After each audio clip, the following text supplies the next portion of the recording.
You walk into a coffee shop on a Tuesday morning. There's a guy in line ahead of you. He's wearing a nice suit, clean shoes. He orders a $6 latte without looking at the menu. He taps his card, doesn't even glance at the receipt. He walks out. You ordered the same latte, but as you tap your card, you feel a little knot in your stomach. You think, that's $6. I could have made coffee at home for 50 cents. That's $5.50 wasted. If I do this every day for a year, that's over $2,000. You feel guilty. You feel irresponsible. Here's the thing. That guy in the suit, he makes $65,000 a year. You make $80,000. You have more money than him, but he felt rich buying that coffee, and you felt poor. Same coffee, same price, same city, but completely different psychological realities. This isn't about the coffee. This isn't about the money.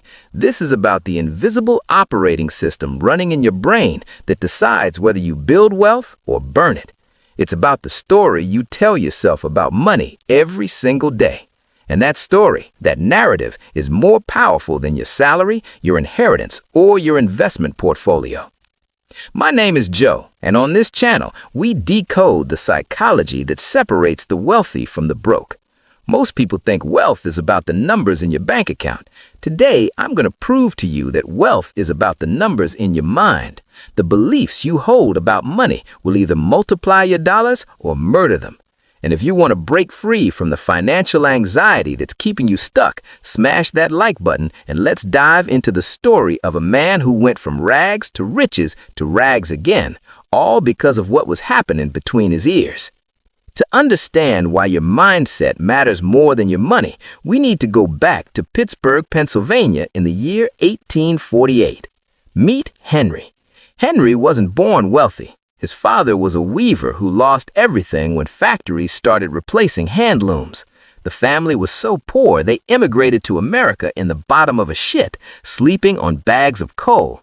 Henry was 13 years old when they arrived with almost nothing. At 14, Henry got a job in a textile mill. He worked 12-hour days, 6 days a week, for $1.20 a week. Most kids in his position would accept this as their fate. Factory worker, low pay, survival mode, die poor. But Henry had something different.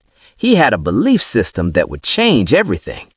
Every week, Henry took his $1.20 paycheck and did something strange. He didn't spend it all. He saved 10 cents. His mother thought he was crazy. "We need food," she said. "We need rent money." But Henry believed something his coworkers didn't believe. He believed that money could multiply. He believed that he wasn't destined to stay poor. He believed that his mind, his learning, and his choices mattered more than his circumstances. So Henry took those saved pennies and bought books. He taught himself accounting, business, and telegraphy. At 16, he got a job as a telegraph messenger boy. That paid $2.50 a week. More money. But again, Henry saved. Again, he invested in learning. He studied how the businessman who sent telegrams made decisions. He watched, he listened, he absorbed. By 18, Henry became a telegraph operator.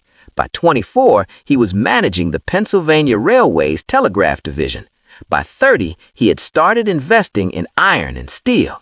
And by the time he died, Henry Carnegie, better known as Andrew Carnegie, was one of the richest men in human history, worth over $300 billion in today's dollars.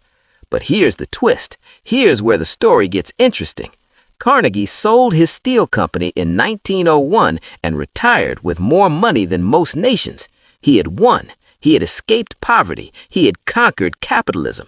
And then he did something that shocked everyone. He gave it all away.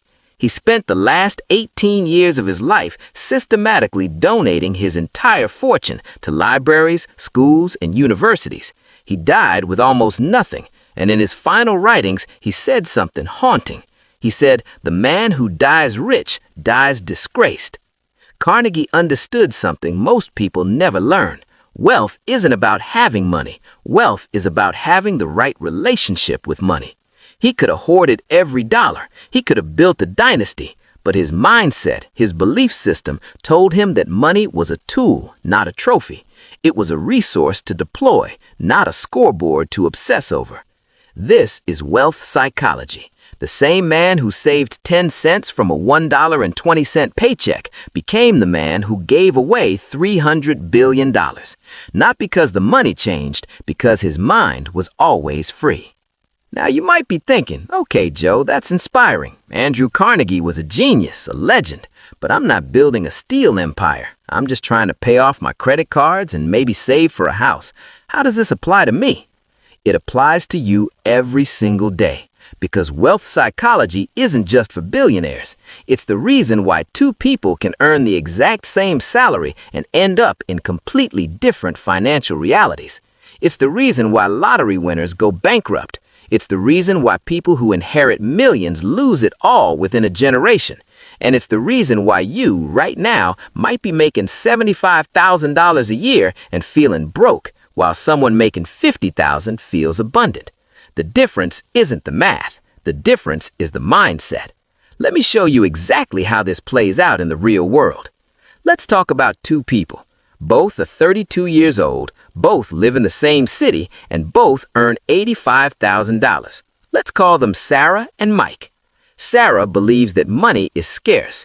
She grew up hearing, money doesn't grow on trees. We can't afford that. Rich people are greedy. So even though she makes $85,000, she lives in a state of constant financial anxiety. She checks her bank account 3 times a day. She feels guilty buying lunch. She refuses to invest because the stock market is rigged and you need money to make money. She keeps $40,000 sitting in a savings account earning 0.5% interest because it feels safe. She tells herself she's being responsible, but really she's operating from a scarcity mindset. Money is the enemy. Money is stress. Money is something to hoard and protect. Mike also makes $85,000, but Mike believes money is abundant. He grew up hearing there's always another opportunity. Money is a tool. Wealthy people create value. So Mike takes $500 every month and invests it in index funds. He reads books on personal finance. He tracks his spending, not out of fear, but out of curiosity. He asks himself, is this purchase moving me toward my goals or away from them? He doesn't feel guilty spending $6 on coffee because he knows that one coffee doesn't matter. What matters is the system, the habits, the long-term trajectory. 10 years later, Sarah still has her $40,000 in the bank. It's now worth about $42,000 after a decade of pathetic interest. She feels safe, but she's actually going backward because of inflation. Mike, on the other hand, has invested $60,000 over 10 years. With average market returns, that's now worth around $95,000. He didn't get lucky. He didn't inherit money. He didn't win the lottery. He just had a different operating system in his mind. Same salary, same city, same decade, completely different outcomes. This is wealth psychology. But it gets even more extreme. Let's talk about lottery winners. Every year, people win millions of dollars in the lottery, and every year, studies show that within 3 to 5 years, most of them are broke. Not just back to where they started, broke, in debt, bankrupt, relationships destroyed.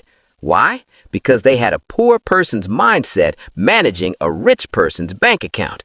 They believed that money was the solution to all their problems. They believed that wealth meant buying things, so they bought cars, houses, boats, and watches. They gave money to every friend and family member who asked. They didn't invest. They didn't build systems. They didn't change their relationship with money. They just had more of it for a little while. And then there's the opposite story. There was a janitor named Ronald Reed who worked his entire life at a gas station and as a janitor. He drove a second-hand car. He wore flannel shirts with safety pins holding them together. When he died in 2014, everyone assumed he had nothing. But when they read his will, they discovered he had accumulated $8 million from a janitor's salary. How? He invested. He lived below his means. He understood compound interest. He had a wealth builder's mindset in a janitor's uniform. The mindset determined the outcome, not the salary, not the luck, the belief system. So what exactly is wealth psychology? Let me break down the core components. Component number 1, abundance versus scarcity. People with a scarcity mindset believe there's a fixed pie. If someone else gets a slice, there's less for you. This creates fear, jealousy, and hoarding behavior. People with an abundance mindset believe the pie can grow. If someone else succeeds, it doesn't diminish your potential. This creates collaboration, risk-taking, and generosity. Component number 2, money as a tool versus money as a scoreboard. Scarcity-minded people see money as the goal. They measure their worth by their net worth. Abundance-minded people see money as a tool to create freedom, impact, and options. Carnegie didn't die rich because he understood that money's value is in what it enables, not in the number itself. Component number 3, fear-based decisions versus vision-based decisions. Scarcity mindset asks, what if I lose it?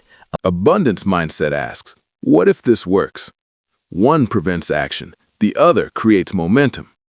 Sarah kept her money in a savings account out of fear.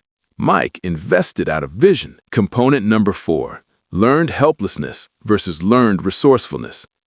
Scarcity mindset says, I can't afford it. Abundance mindset says, how can I afford it? One is a statement, the other is a question. Questions open doors, statements close them. Here's the terrifying realization. Your wealth psychology was installed in your brain before you were 7 years old. You absorbed it from your parents, your community, your early experiences with money. And now it's running in the background like malware, making financial decisions for you without you even knowing it. If your parents fought about money, you learned that money creates conflict. If your parents hoarded money, you learned that money is scarce. If your parents were generous, you learned that money flows. These unconscious programs are more powerful than any financial advice you'll ever read. So how do we reprogram this? How do we rewrite the code that's been running our financial lives? You can't just wish for an abundance mindset. You have to build it. Here are my 3-step rewiring strategies. Strategy number 1, audit your money beliefs. Sit down with a notebook. Write down every belief you have about money. Don't filter, just write. Money is hard to make. Rich people are selfish. I'm bad with money. You have to work hard to earn money. Once you see these beliefs on paper, ask yourself, is this belief helping me or hurting me? Is it true, or is it a story I inherited? Most of your limiting beliefs will crumble under examination. They're not facts, they're just old narratives. Strategy number 2, study wealthy people who started with nothing. Your brain needs new data. If you only see wealth as something other people have, you'll never build it. Read biographies, listen to interviews, study people like Carnegie, Oprah, J.K. Rowling, and Howard Schultz. Not to worship them, not to copy them, but to internalize the truth that wealth is built, not inherited. The more examples you consume, the more your brain will believe it's possible for you. Strategy number 3, practice abundance in small ways. You can't flip a switch and suddenly have an abundance mindset. You have to train it like a muscle. Start small, tip generously, give away something valuable for free. Invest $50 even if it feels scary. Buy the book instead of pirating it. Each small act of abundance rewires your brain. It sends a signal to your subconscious that says, there's enough, there's more coming, I don't need to hoard. This is the most counterintuitive part of wealth psychology. To build wealth, you have to act like you already have it. Not by spending recklessly, but by making decisions from a place of confidence, not fear. Look, here's the truth that nobody wants to hear. You can read every personal finance book ever written. You can budget perfectly. You can follow every investment strategy. But if your mindset is broke, your bank account will follow. Wealth psychology is the foundation. It's the operating system. Everything else is just apps. You can download the best apps in the world, but if the operating system is corrupted, nothing will run properly. Andrew Carnegie proved this. He went from $1.20 a week to $300 billion, not because he was lucky, but because he believed differently. Ronald Read proved this. He went from janitor to millionaire because his mind was rich, even when his paycheck wasn't. And the lottery winners proved the opposite. They had millions and lost it all because their minds were still programmed for poverty. Your mindset is your financial destiny. Change the mind and the money follows. Ignore the mind and the money disappears. So ask yourself right now, what story are you telling yourself about money? Is it a story of scarcity or abundance? Is it a story of fear or possibility?